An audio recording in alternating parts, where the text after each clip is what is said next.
Et salut à tous, bonsoir et bonjour et bienvenue sur PS2 Channel. Et aujourd'hui, j'ai décidé de vous présenter la première partie de ma collection PS3. Donc, avant de commencer d'attaquer par les jeux, je vais d'abord vous parler un peu de la PS3 et de vous montrer un peu les deux trois modèles que je possède. Donc, je possède déjà ce modèle-là. Donc, celle-là, c'est la PS3 60 Go, celle-là. Donc, on la reconnaît grâce qu'elle a ce clapet-là, donc clapet pour mettre les cartes et tout, et vous avez les quatre ports USB en fait donc dedans, donc vous pouvez directement vous rendre compte quand c'est une PS3 60 Go. Donc toutes les PS3 savent lire les jeux import, puisque la PS3 est dézonée au niveau des jeux PS3. Avec une PS3 60 Go normale, vous pouvez jouer à vos jeux PS2, PS1 en émulation. Donc ça c'est super cool, c'est vraiment le premier modèle. Et moi, comme c'est ma PS3 Ultime, c'est le modèle où elle est jailbreakée, où j'ai le programme Fox Cobra à l'intérieur qui me permet de lancer tous les jeux en import, PS1, PS2, PS3. Donc ça c'est super cool, c'est vraiment la console ultime pour moi, puisque c'est celle-là que j'utilise tout le temps pour jouer à mes jeux import PS2 et PS1. Donc c'est super sympa, c'est une super PS3, c'est l'un des premiers modèles celui-là, donc voilà, super super cool. Donc ensuite, je possède un autre modèle encore qui est exactement le même modèle, sauf que celui-là, le clapet ne s'ouvre pas.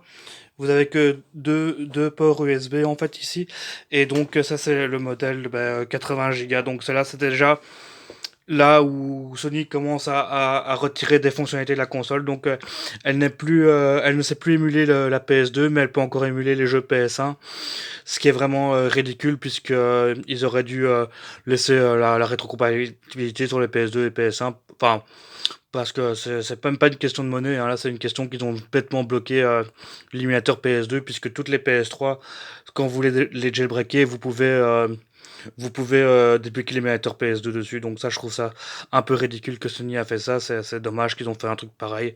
Donc voilà pour cette PS3 80 Go. Donc voilà, j'ai toujours une PS3 en soutien. Donc voilà, en fait, j'utilise mon compte PSN sur une autre PS3 d'après. Et en fait, sur ma PS3 jailbreakée, je l'utilise pas du tout pour jouer à la PS3, puisque j'ai déconnecté mon compte PSN et tout.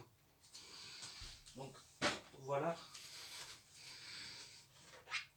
Et ensuite, le dernier modèle que je possède, donc c'est le modèle ultra slim, celui-là, qui est un peu pas très belle. Mais voilà, donc ça c'est le modèle ultra slim de la PS3. C'est le dernier modèle qui est sorti, donc voilà, ils ont mis un truc comme ça. Elle est toujours rétrocompatible avec les jeux PS1, mais pas rétrocompatible avec les jeux PS2. Malheureusement, ils ont bloqué, verrouillé ce truc-là aussi dessus. Donc voilà, je comprends pas trop pourquoi, parce que autant pour la première PS3 que je recherche encore, hein, j'aimerais bien trouver la PS3 Slim normale, le modèle qui manque, et j'aimerais bien me trouver la première PS3 japonaise, hein, parce que celle-là, elle possède la puce graphique de la PS2, donc ce n'est pas de l'illumination, mais c'est vraiment du matériel hardware qui est sur la console. Donc j'aimerais bien l'avoir, la première version de la PS3 au Japon, donc une PS3 Jap, et peut-être le modèle Steam qui me manque, et donc j'ai ce modèle-là encore, celui-là. Donc voilà, celui-là, c'est celle-là où je joue avec mon compte PSN, mes trophées, etc. Donc voilà, donc on commence avec la manette PS3. Voilà, donc ici j'ai une fausse manette, enfin c'est une non officielle on dirait, puisqu'il y a écrit P3 ici, le carré très en gros, ils sont un peu bizarres quand même. Et ici on a une manette officielle Sony, hein. Donc voilà, donc la manette PS3, pour beaucoup de monde c'est une manette qui n'était pas terrible, hein, elle n'est pas très évoluée par rapport à la manette PS2. Bon, on, on va pas se mentir, la manette Xbox 360 est beaucoup plus ergonomique que la manette PS3. C'est vrai elle est beaucoup plus agréable à prendre en main, parce que celle-là, elle est un peu petite. On est un peu serré comme ça, on n'est pas vraiment à l'aise avec. Mais bon, après moi, c'est des détails que je fais pas trop attention. Moi, j'ai bien aimé cette manette-là, parce que pour moi, c'est l'évolution naturelle de la manette PS2.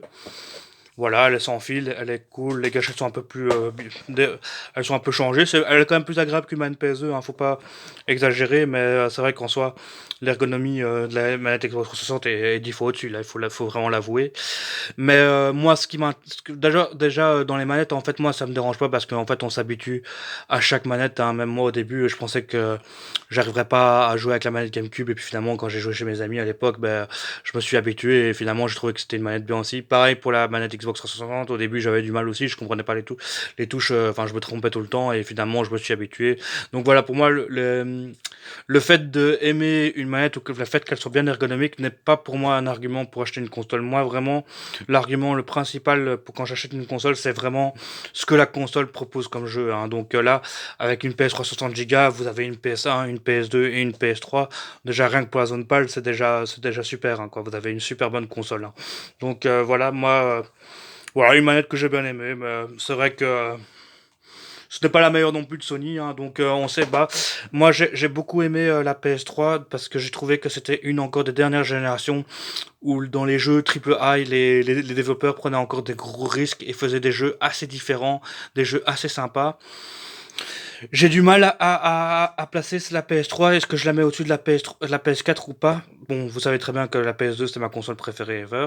Mais ensuite, je mettrais peut-être la PS3 ou la PS4, je sais pas, parce que la PS4 est très bien niveau jeu indépendant. Mais le problème de la PS4, c'est qu'il y a beaucoup de jeux qui se ressemblent, beaucoup de monde ouvert, etc., etc. Donc, j'ai trouvé qu'elle ne prenait pas beaucoup de risques niveau gros triple A. Par contre, la PS3, il y a plein de jeux qui sont sortis sur Xbox 360 et PS3, mais qui sont complètement différents, où les éditeurs et les développeurs prenaient assez beaucoup de risques et faisaient vraiment des bons petits jeux différents. Donc voilà, je sais pas quel mettre au-dessus, peut-être la PS3, la PS4, je sais pas, on verra bien.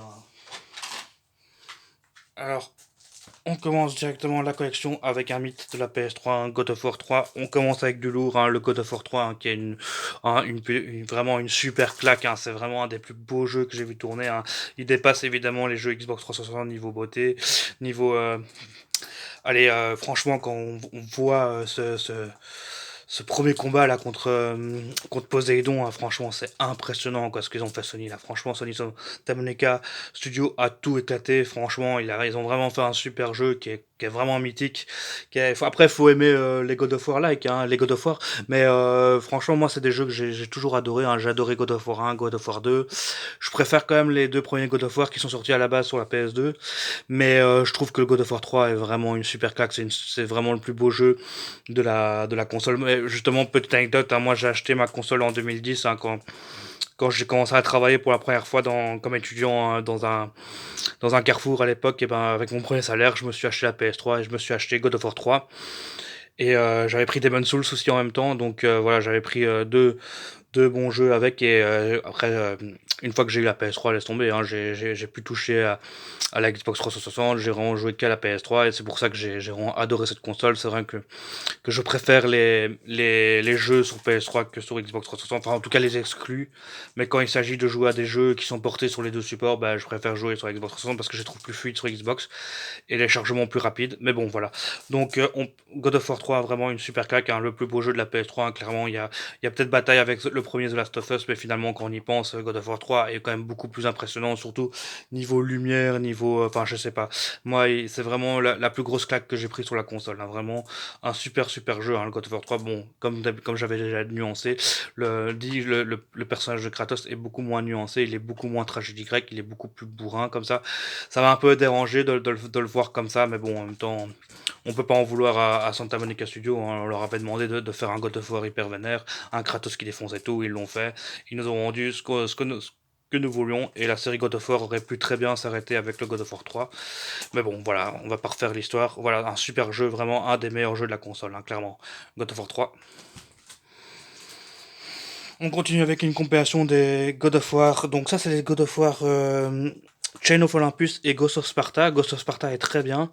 Chain of Olympus, j'ai un peu moins aimé. Mais c'est des épisodes en fait qui s'étaient sortis à la base sur la PSP, cela.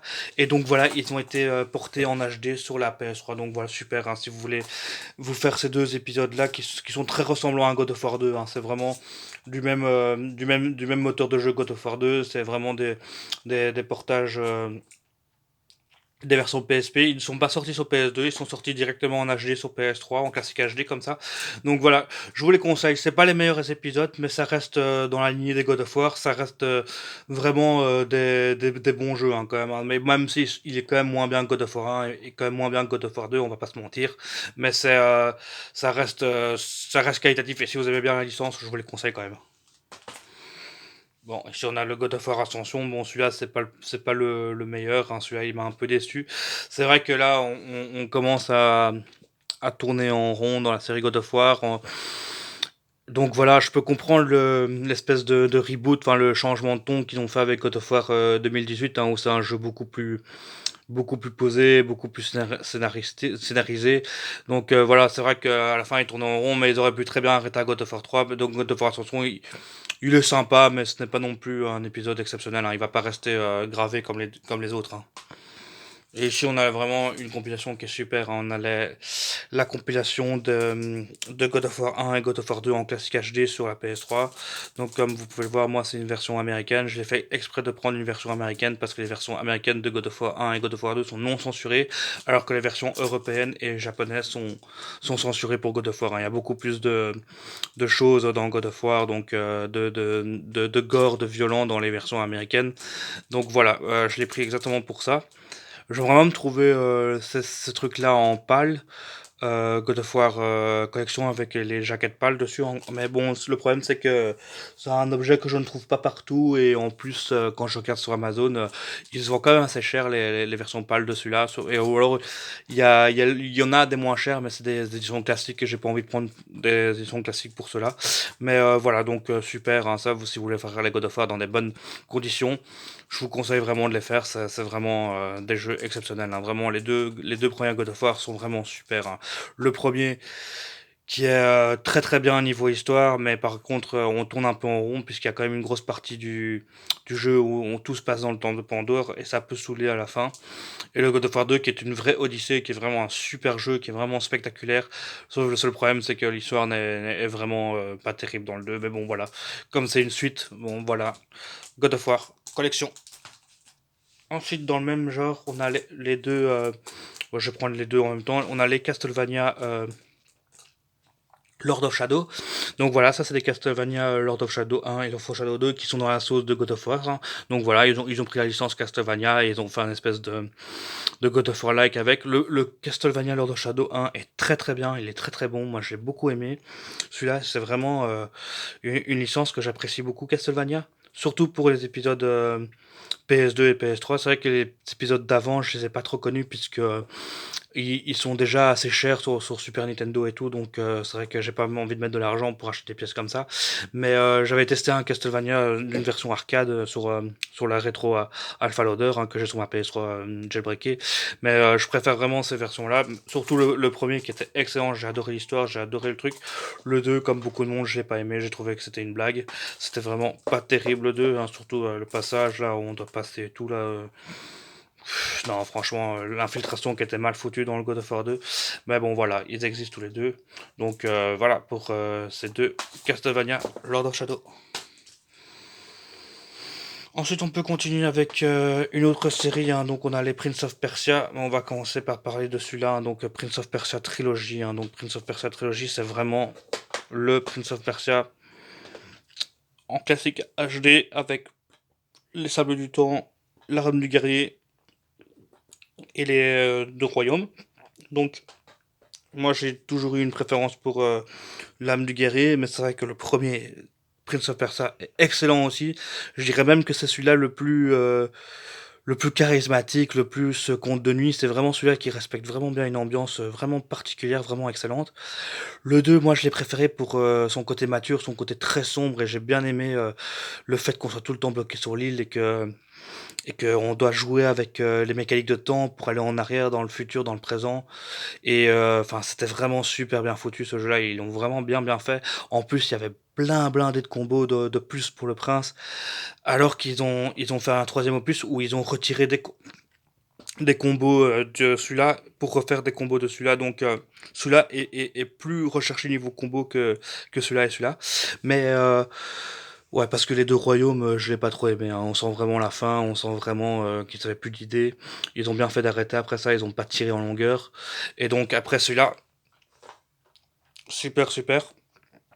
Une super collection, moi je vous conseille de les prendre toujours, même si les portages PS3 sont pas exceptionnels, hein. Ils sont juste en HD, mais rien de foufou. Ensuite, on a le reboot de 2008 ou 2009, hein, je sais plus, hein, celui-là il était vraiment pas terrible, hein. J'ai vraiment pas aimé ce Prince of Persia là. Je l'avais découvert à l'époque, hein, il y a très très longtemps, hein, et donc je garde un très très mauvais souvenir de ce jeu. Je l'ai pas du tout aimé, hein, je l'ai trouvé vraiment pas terrible du tout. Donc voilà pour ce petit Prince of Persia reboot. Et The Forgotten Sons aussi, je pense, il me semble que j'avais fait cet épisode-là sur PSP, mais franchement, ou PS Vita peut-être, mais il m'avait vraiment pas marqué. Je l'ai pas trouvé exceptionnel non plus. Il était mieux que l'autre, il était mieux que celui du reboot, mais pas ouf, hein. Donc voilà. Ensuite, de Prince of Persia, Ubisoft est passé à Assassin's Creed, hein, puisque c'est Prince of Persia qui a lancé Assassin's Creed, hein, puisque le dernier Prince of Persia devait s'appeler Prince of Persia Assassin, et donc finalement ils ont complètement changé le jeu, ils ont fait un nouveau truc, vraiment une bouffée d'air frais sur Assassin's Creed 2, sur Assassin's Creed 1, le premier Assassin's Creed, donc celui-là il est vraiment excellent, hein, c'est vraiment une claque, hein, c'est vraiment une des super claques qu'on a, je sais plus quand il est sorti, en 2007 ou 2007 ou 2008, je sais plus, il est sorti vraiment au tout début de la PS3, au tout début de la, enfin pas la Xbox 360 parce que la Xbox 360 est sortie déjà avant, mais c'est vraiment une claque graphique ce jeu, c'était vraiment un jeu exceptionnel, on pouvait grimper partout, bon le seul reproche qu'on peut faire au jeu c'est que le jeu il est quand même il est très basique, hein. C'est souvent les mêmes scénarios qui se répètent, c'est la même chose, l'enquête, machin et tout. C'est vrai qu'au niveau ça, il n'était pas terrible, mais c'est un prototype des Assassin's Creed, c'est le premier.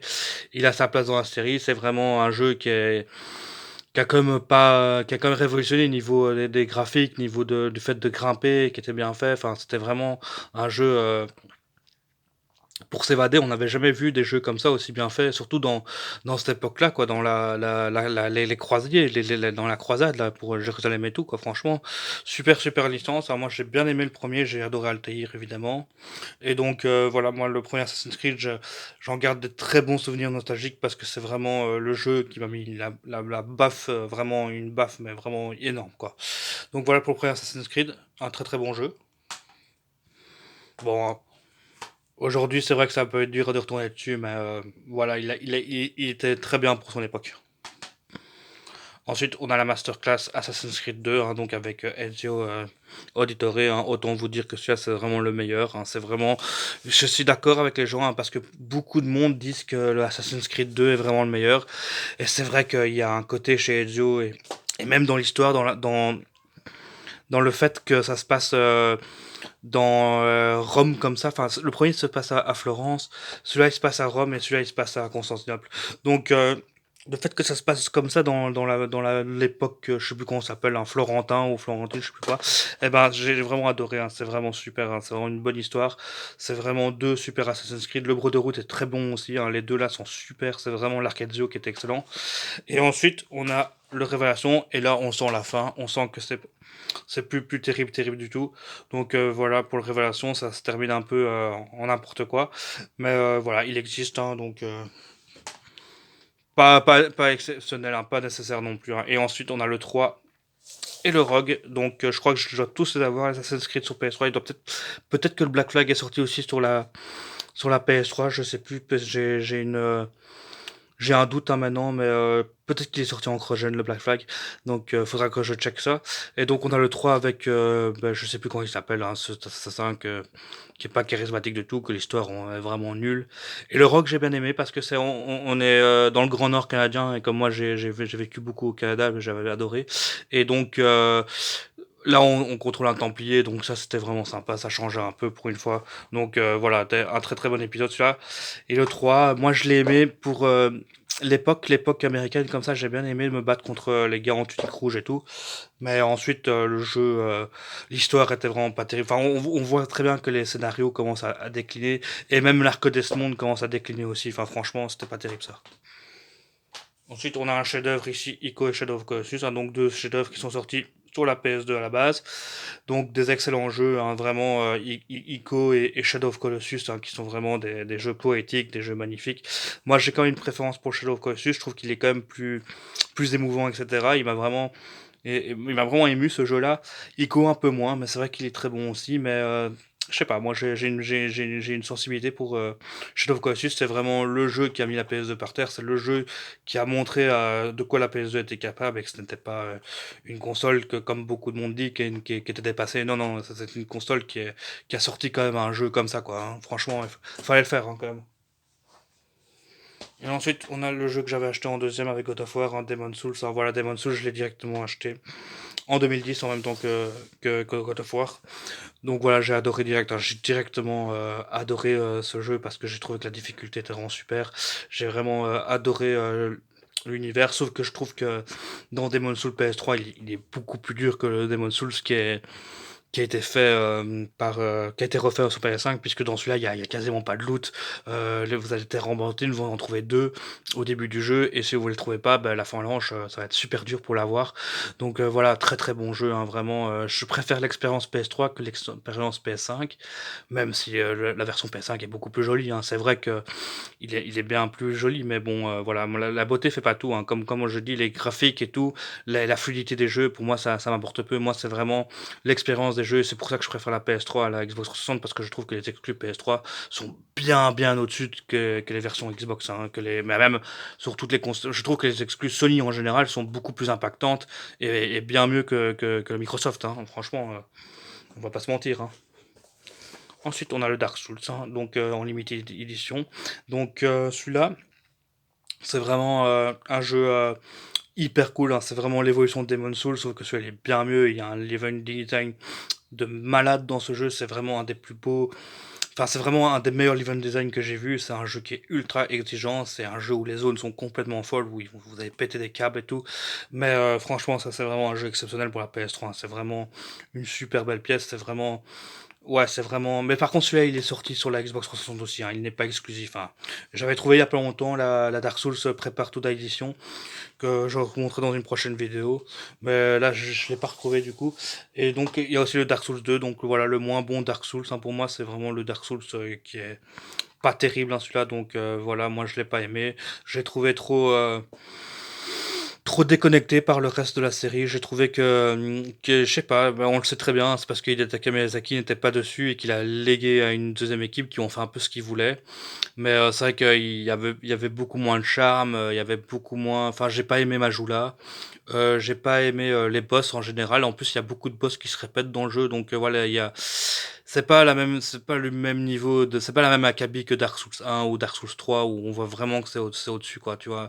Et le level design est beaucoup moins bon aussi, hein. Franchement, celui-là, c'est des zones où vous vous téléportez n'importe où, alors que dans les autres Dark Souls, enfin le 1 et le 3, vous avez des zones vraiment super bien faites, quoi. Mais donc voilà, enfin qui sont bien connectées, quoi. Donc voilà pour le Dark Souls 2, bah, ça reste un bon jeu quand même, hein. Si vous aimez bien le genre Souls-like, c'est un excellent Souls-like, hein. C'est clair, hein, mais il reste moins bon que. Il fait un peu de tâche dans la série Souls, en fait. Et voilà pour cette première partie. Merci à tous.